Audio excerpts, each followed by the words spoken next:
Erica Hargadon here, certified child sleep consultant with my private practice Babogue. I'm the creator of the Sleep series, which is a video-based sleep program that is built around my 7 steps to better sleep. And I'm a mum of 3, so there's very little that I haven't seen on the sleep front myself with my own crew. I wanted to jump on today to talk about self-settling or self-soothing. I know this is a term that a lot of parents really dislike and don't even want to touch on talking about, but I just wanted to talk about the why and potentially understand the when, to think about this in terms of your own child and your own parenting. Basically, self-soothing is your child's ability to put themselves to sleep and for them to maintain sleep. And this is something that is very much developmental and maturity based. Every child is quite different in terms of when they reach the ability to do this internally, something that they develop themselves. But there's definitely milestones and progressions that happen within your child that give us a foundation to work on in terms of figuring out when might be the right time to start working on and shaping your child's ability to self-settle. Now, I just want to say, if your child is 9 months old and is still waking 2 to 3 times a night and you're still rocking them to sleep and you're happy, then don't watch this video, because you don't need to watch this because you're happy. But if you are the mum of a 5-month-old and you are pacing the floors and driving the car around your locality to get your child to go to sleep, and you are finding this situation very, very tough, then maybe watching this is for you. I'm not going to sit here and tell anybody that they are a bad parent if their child is 12 months of age and they're being rocked to sleep. It's only a situation that needs to be changed if you, as a parent, feel that you would like to make change in that respect. I think every single one of us has a different tolerance level in terms of the ability to deal with sleep deprivation. Personally, I have a very low tolerance level. That's me. I have a high sleep need. That's me. I need 7 to 8 hours unbroken sleep a night for me to function at my best level. Now, contrastingly, my husband can sleep for 5 hours and he's flying. He's absolutely no problem. It wouldn't take a bat out of him. But now if he had 5 hours consecutively a couple of nights in a row, it would get in on him, and he probably would then take a couple of nights of longer sleep. But my point is, we are all different. And that's something that I really try to get across in what I do and trying to get across in my online program, the Sleep series, and when I work with parents directly. We try and understand each other's differences and that we're all ready maybe to do things at a different time. But something we really need to understand is that you cannot work on self-settling for a child before 4 months of age, period. You can lay foundations around sleep. You can certainly kind of set the tone. You can start to create consistencies. But you cannot work on self-settling because your child's biological maturity for it is not there. It doesn't happen until your child is 4 months or over. And this coincides with the dreaded 4-month sleep regression. And I have done another video on that, if you want to take a look for it, detailing what the 4-month sleep regression is and why it happens. But basically, it is a huge progression in your child's whole biological makeup, which includes the development of sleep cycles. So essentially what you might see is that good sleep goes bad. Your child might have been like a champion sleeper prior to this, but then starts to catnap and wakes every 2 hours at night. And that is a sign that your baby's sleep cycles have matured.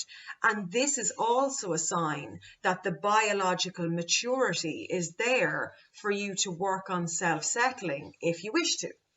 So, for example, let's say you've been rock and rolling, feeding, patting, holding to sleep prior to this. And you get to this stage and you're seeing the signs that your child maybe is having this progression. So I really much rather call them progressions than regressions, because it is a progression. So your child is having this progression, but now needs you to rock, roll and feed and pat more and more in order for them to initiate and maintain sleep. And this isn't maybe sitting well with you, and you would like to give your child the ability to settle themselves to sleep. Perfect. Then from 4 months onwards, that's something that you can do. You can work on their sleep. You can shape their sleep. You can mold their sleep.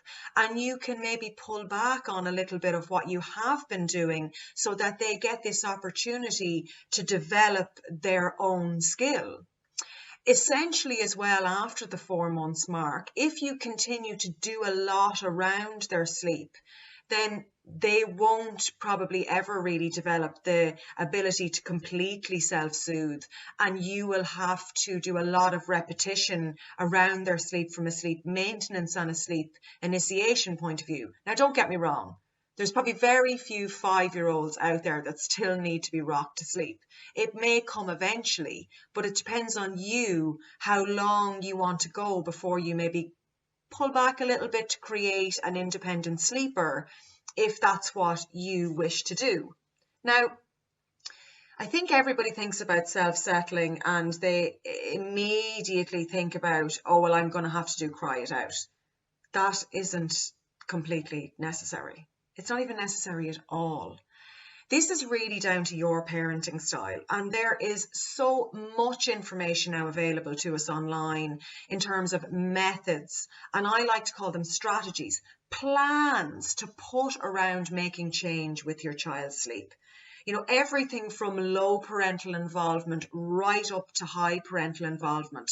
And those are detailed within my sleep series. I have 5 different methods, everything from low parental involvement right up to high parental involvement. It just depends on your parenting style and what sits well with you and what you want to do with your child to bring them to the place of getting control over their own sleep.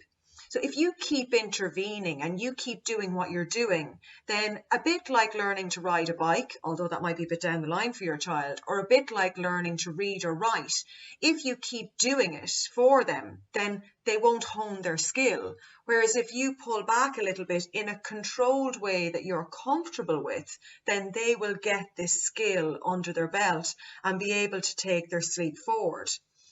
I think what's important to realize is that if you change what you have been doing around your child's sleep, then there is absolutely going to be frustration, because you've just changed everything that your child knows. They don't know anything else. So I think expecting that and understanding that is part of maybe getting into the right mindset for handling this. But you have to decide what you're okay with and what you're not okay with. And I think that's really, really important. And it's something in the sleep series that I try to instill confidence in the parents that use it, give them the knowledge and understanding about the science of sleep so that they can make the right choices that fit with their parenting style and take their child's sleep to a place that sits well with them. I think expecting there to be absolutely no tears whatsoever is maybe slightly unrealistic, because there's going to be frustration and that will bring tears. But you can have the parental involvement you want to have and still make change with your child's sleep. Just want to be, I suppose, straight and honest about that.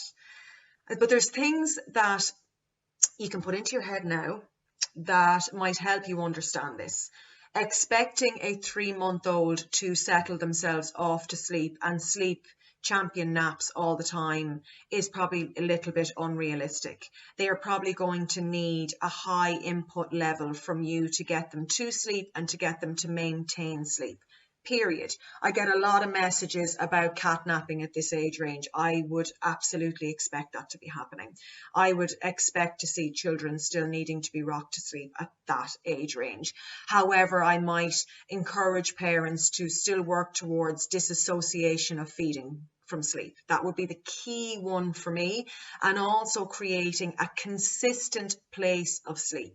Positive associations with sleep that your child can then take forward to beyond the kind of developing their own skill around self-settling. You cannot work on self-settling until beyond 4 months, 4 months plus. It's totally up to you after that when you want to do it, but not until 4 months plus. And I really like to get that through to parents, because I do get a lot of messages about very young babies and expectations around very young babies and their sleep. They're not able. But from 4 months onwards, maybe have a bit of belief in your child's ability. So maybe kind of get the grounding and get the understanding around what capabilities your child might have at this age range, and go for it and believe that they are able to do it. A baby that is overtired or undertired will find it very difficult to settle off to sleep. Period. And this can be quite confusing for parents because they can't figure out whether their baby is undertired or overtired. And understanding the different wake periods that might be associated with different age ranges is very helpful. And that's something that I go through in each of the sleep series programs. Consistency, lads, consistency is key, and not believing that like one night will fix it. It won't. It just won't. You could be working on sleep for a number of weeks before you will really see that progression that you would like to see, depending on the different methods that you're putting around it. But creating those positive associations that I touched on, like dark room, consistent place of sleep, good routine, use of a sleeping bag. I don't advocate use of swaddling after kind of 10 weeks because babies can roll or start to roll around that time. Really good routine around feeding, because a hungry baby simply will not sleep well. So really good, nice structured feeding during the day is something that I would gear towards as you've established your feeding, breast or bottle feeding. And yeah, I'm going to go back to this one, consistency. Consistency is absolutely key. So if you'd like to learn more about me, you can find out everything you need to know on babogue.com. Thanks a million.